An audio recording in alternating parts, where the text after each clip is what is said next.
morning! Yan. Alam niyo ba guys? Feel ko, hindi 8-month-old si baby. Daisy natin. Kasi sobrang niyang bibo, sobrang niyang kulit. As in, parang hindi 8-month-old. Parang 1 or 2 years old si baby Daisy sa sobrang kakulitan at daldal nito.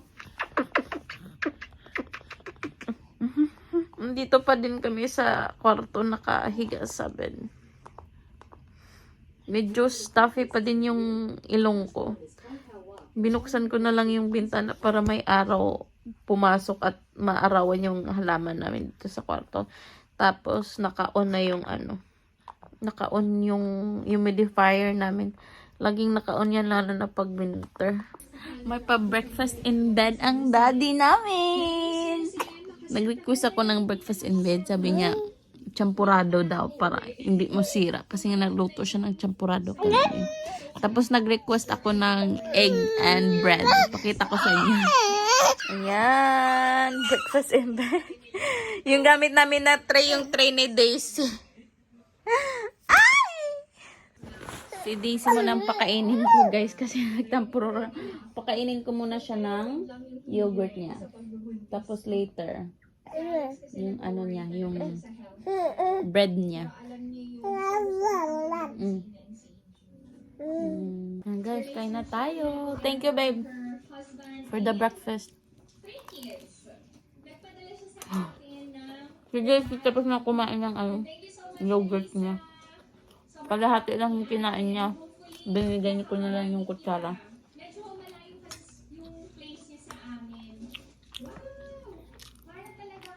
Scrambled egg with siya, green onion and Havarti cheese. Tapos may champurado pa dito.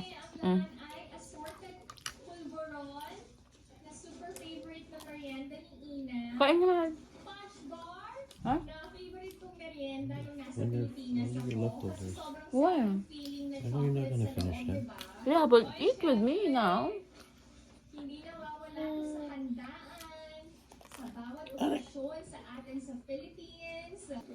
Kakainin ko na yung ating. What did you put in the champurado? Condensed and evap. Oh, condensed and evap daw. Ayan guys, pinamad na naman kami. Nakatulog ulit si Daisy. Antok ulit kami ni hubby ko. Siguro matutulog ulit kami. Time check. What's the time right now? Noon. Noon? Yeah, it's past noon, no? Almost 1 o'clock, I think. Ayan. Tulog ang ating baby Daisy. Guys, ipakita ko sa inyo yung favorite position ni Daisy pag natutulog. Ganito talaga to. Ganito siya matulog, guys. Yung tiyan ko ang ginagawa niyang unan. Yan. Nasa labas kami ngayon, guys, kasi ida-drop off namin yung notice of assessment ng husband ko. Or yung summary ng income namin for the past year, nung 2022. Kasi kailangan to sa application ni Baby Daisy. So, ita-drop off lang namin to siya sa mailbox nila. Oh my God. And then, I think we're gonna go to the mall after. Lumabas na ako kasi kabudlay ba lang lagi lang sa lumabas na ako kasi 3 araw na akong nakahiga sa bahay. All day na nakahiga ako. Parang ako. So, ayan, lumabas na lang kami. Malapit lang naman dito sa bahay. Wala lang 2 minutes drive itong pag-drop offan ng ni Daisy application. So guys, andito na kami sa mall.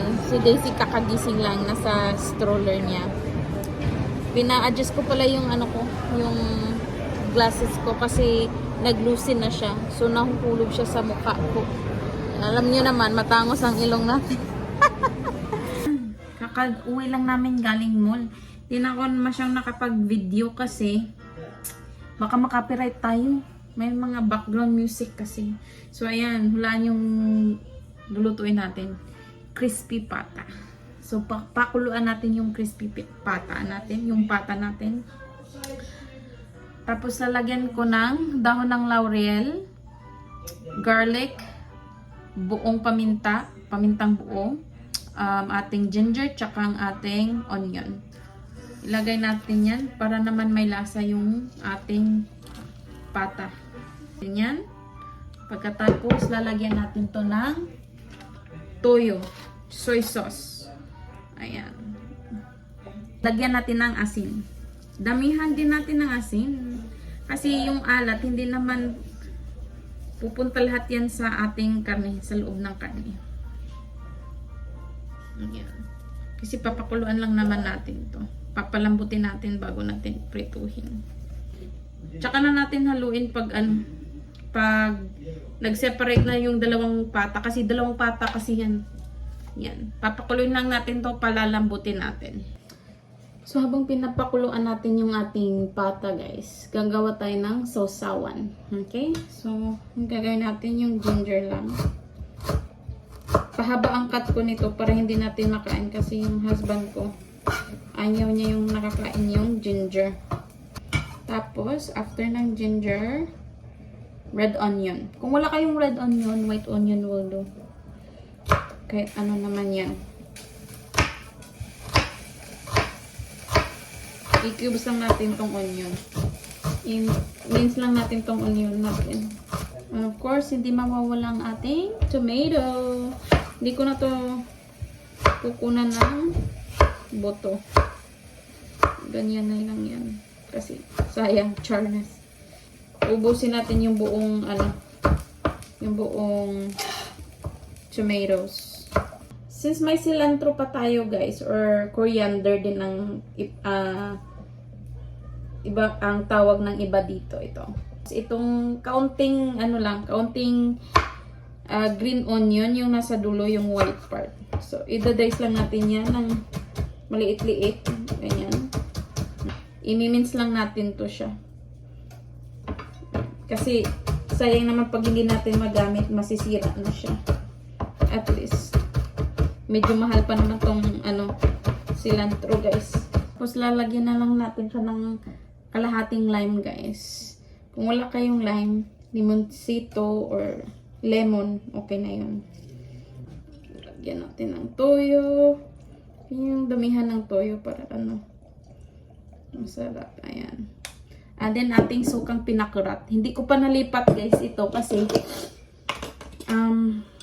hindi ko alam. Lagi kong nakakalimutang ilipat yung ating sukang pinakurat sa mismong bote niya.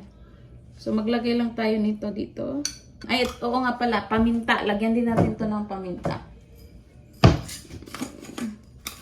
Hindi nyo na hindi lagyan to ng asin kasi na yung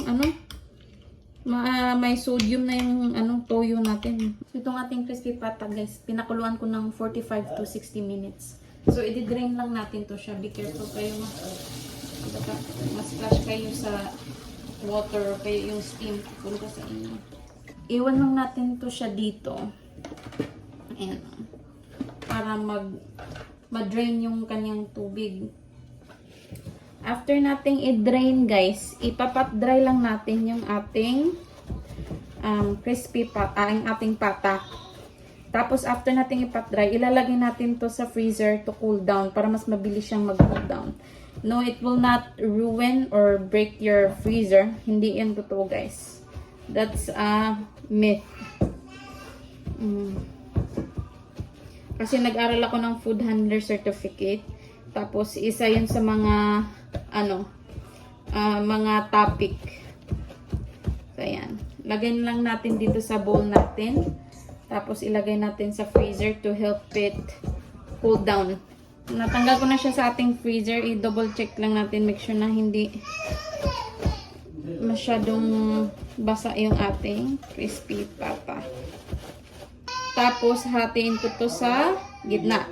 Para naman ma-prito ang gitna ng ating crispy pata. Ganyan lang. After nating hiwain, yan. After natin hiwain, lalagyan ulit natin ng kaunting asin ang palibot ng ating crispy pata. Kaunti lang. Para may lasa naman. Guys, dahan-dahan lang tayo. Kinakabahan ako, promise.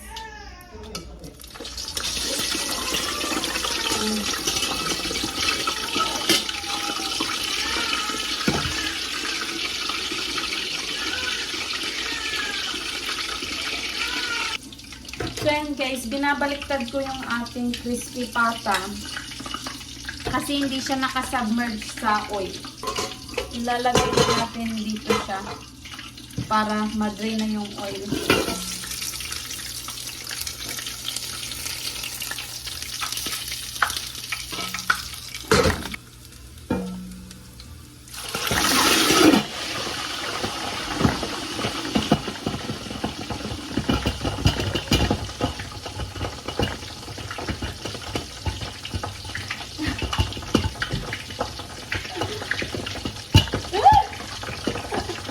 Hindi ko makuha yung phone ko kasi nasa harap.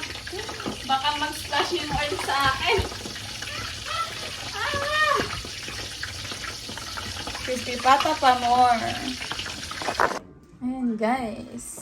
Luto na ang ating crispy pata. Diba? Anuhin natin yan. Crispy yan, oh.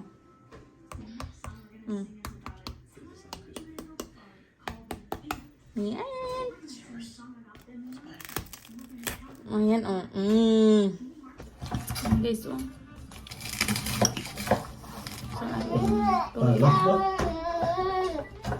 Ito yung kanin dyan. sige lang pa, meron na ako. Hindi, wala. Lagay mo na. Hindi pala maabot.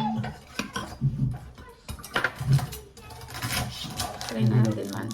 Yeah, yan. Init pa man.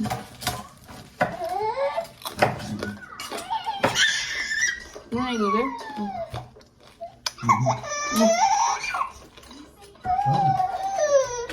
Wait, your ano mo?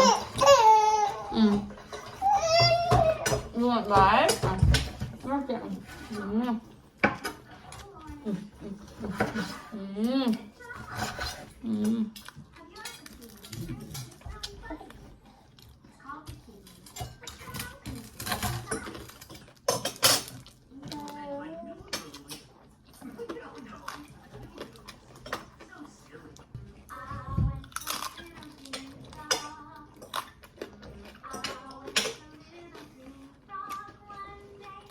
Love. Ganito makaingay ang baby Daisy natin, guys. Kakakain lang ni baby Daisy ng dinner. Ang dami niyang kinain. Wala pang 5 minutes, dumidi na naman. Oh. Grabe. Iyak kasi siya ng iyak. Tapos binigyan namin ng didi. Tumahan, oh. Ayan, oh. Tumididi na. Pero hindi tumataba si baby Daisy. Daisy, let's say goodnight to everyone. Yeah. Say don't forget to like, share, and subscribe. Bye. Give them a kiss. Kiss, kiss, kiss. Flying kiss na lang. Mwah.